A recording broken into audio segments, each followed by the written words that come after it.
well, we all are going to die. A U.S. senator told her constituents that we are all going to die, and that isn't even the craziest thing to happen today. Let's start with our top story, which is Joni Ernst at her town hall in Iowa. This is just some of the criticism she got. This bill that you're talking about in the Senate right now, it does in fact cut Medicaid, and 40% of Iowa's children are on Medicaid.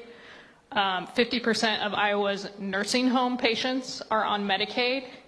77% of the people on Medicaid, you're right, they do work, but you know what they don't get? A living wage. And that is why they are on Medicaid, and that is why they deserve Medicaid. And the fact that you want to take that money and route it to people who make billions of dollars, who have more money than anybody in this room together, is absolutely absurd. Well, I would say, Jen, that no, we're not going to cut those benefits for those children.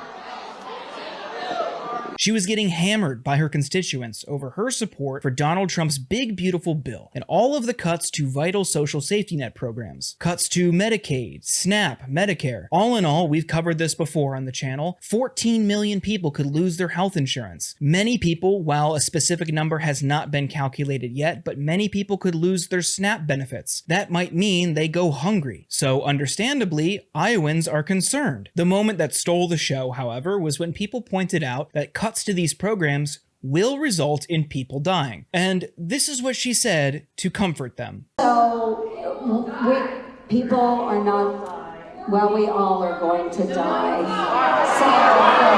So, I mean, good. Wow.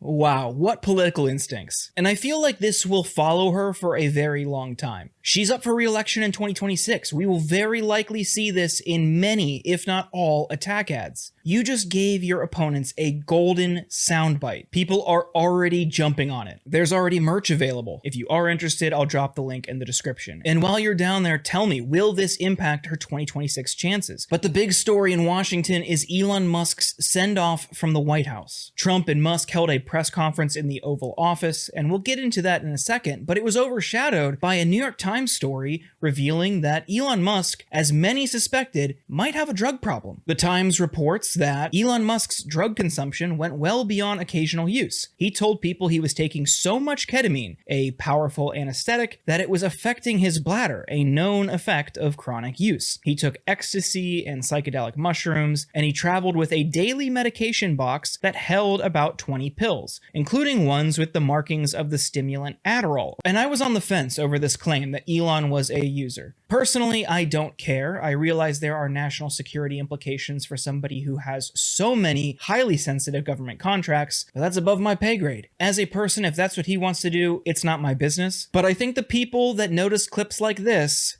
are right.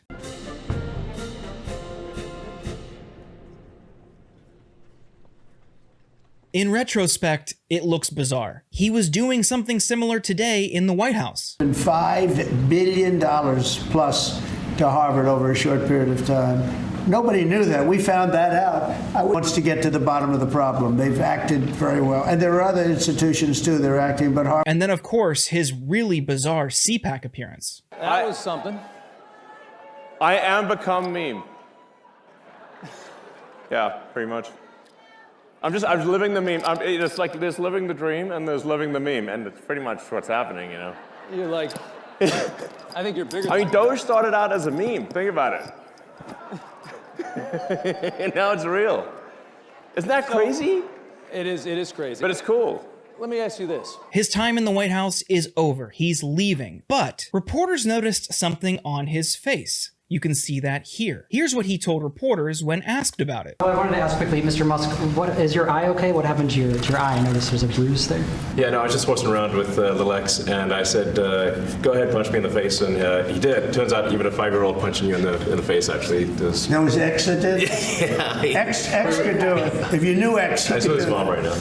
but I didn't really feel much at the time, and then I guess it bruises up. But I just washed him around with the kids. I didn't basically. notice it, actually. So Elon Musk's out, but he's taking somebody with him. Katie Miller, Stephen Miller's wife. She's now going to work with Elon Musk. There have been some what I think are unfounded rumors around a potential throuple involving those three. It seems like a bunch of bullshit. Who knows? Again, it's ultimately their business. But that didn't stop the Democratic Party from taking a shot. Simply posting this picture and tagging Stephen Miller. You know what that chair is. Every hotel room has one. Thank you so much for watching. If you enjoyed this video, please give it a thumbs up and subscribe to the channel. Can't thank you enough.